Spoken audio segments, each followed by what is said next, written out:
Hi everyone. Today we're going to study difference quotient of the function. The expression f of x plus h minus f of x all over h is called the difference quotient. Notice that there are two functions in our numerator being subtracted. Example 1. If f of x equals 7 minus 4x, then find. In here, we're going to evaluate the two functions first in our numerator. Let's begin with the first function, the f of negative 3 plus h. Our f of x is here. Therefore, the f of negative 3 plus h, we will change the x by this value.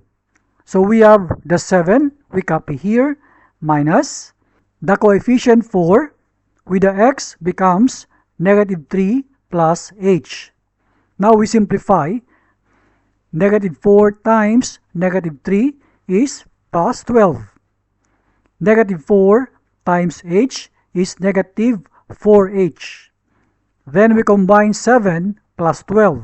That is 19 minus 4h.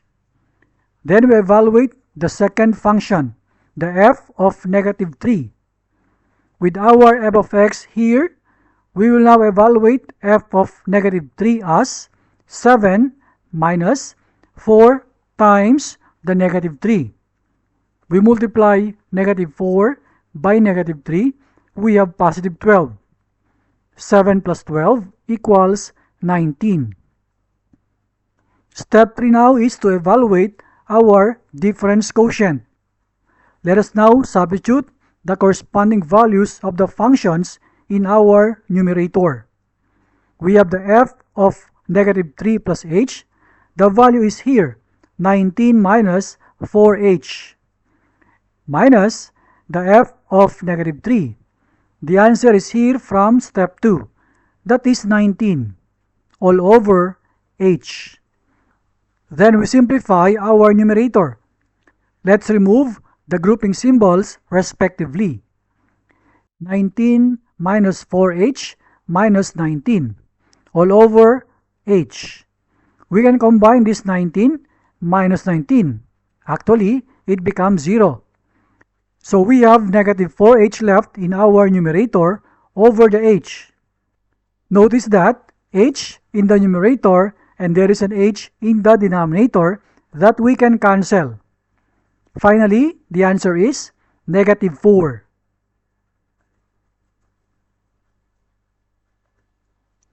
Example 2.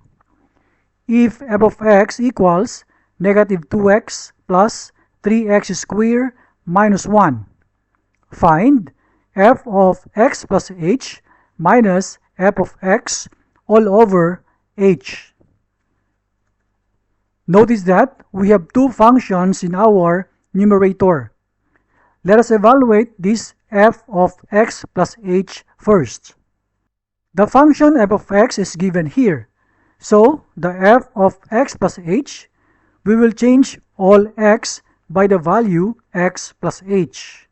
So we have this negative 2 times x plus h plus the coefficient 3 times the square of x plus h, then minus 1. We simplify this equation.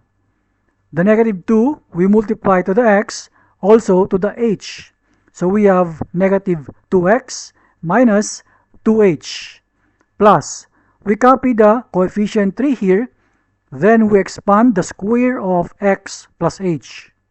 So x squared plus 2xh plus h squared. Then the negative 1 we copy down here. Further, we simplify by multiplying these 3 to the terms of the trinomial. So we have 3 times x squared is here.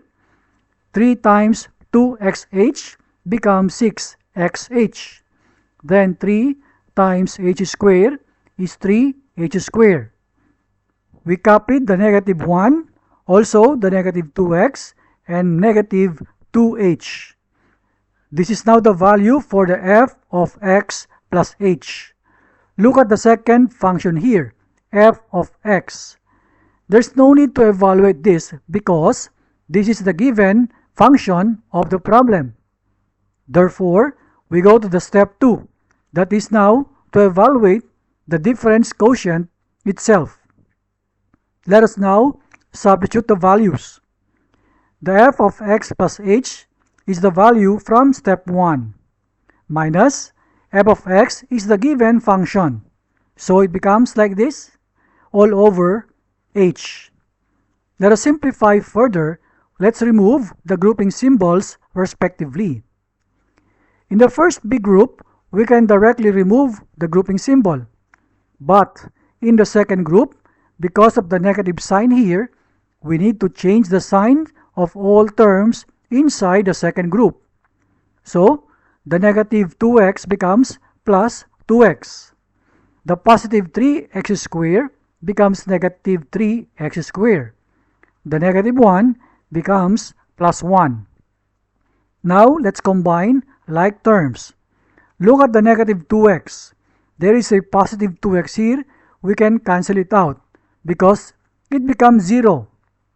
Also, the 3x squared positive, there is a negative 3x squared here. When we combine, it becomes 0. Also, there is negative 1 here and a positive 1 in this side. So, we cancel it out because it becomes 0. Now, we collect those terms that are left. So, we have the negative 2h plus the 6xh plus 3h squared all over h. Notice that in our numerator, h is a common factor. We can factor it out as h times the quantity negative 2 plus 6x plus 3h all over h. Again, we can see that h and h are common to both numerator and denominator. So we can cancel it out. Upon cancelling, we will get the final answer. That is negative 2 plus 6x plus 3h.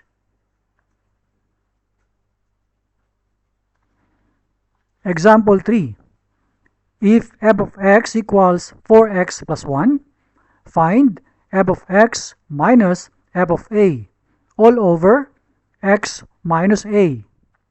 Notice that we have two functions in our numerator. The first function is f of x, meaning this is the given function here. Therefore, we're going to evaluate the f of a. This is our step 1. So, f of x, the value is 4x plus 1. Therefore, the f of a is 4a plus 1.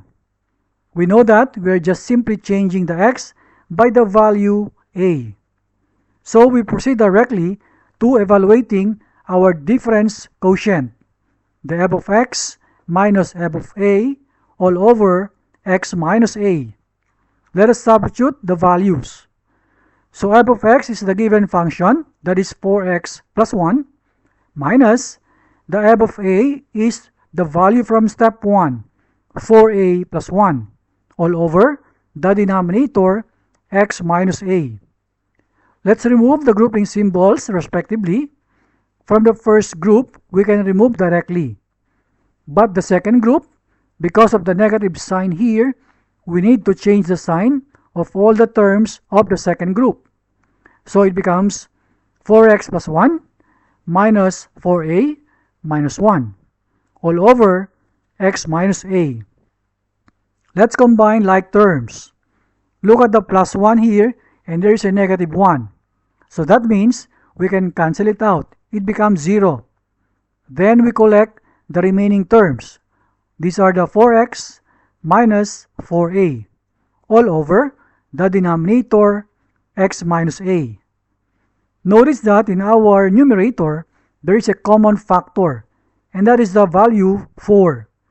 So, we factor out our numerator. 4 times x minus a all over x minus a. And we see here that our binomial x minus a is common to numerator and denominator. We can cancel it out. Finally, the answer is 4.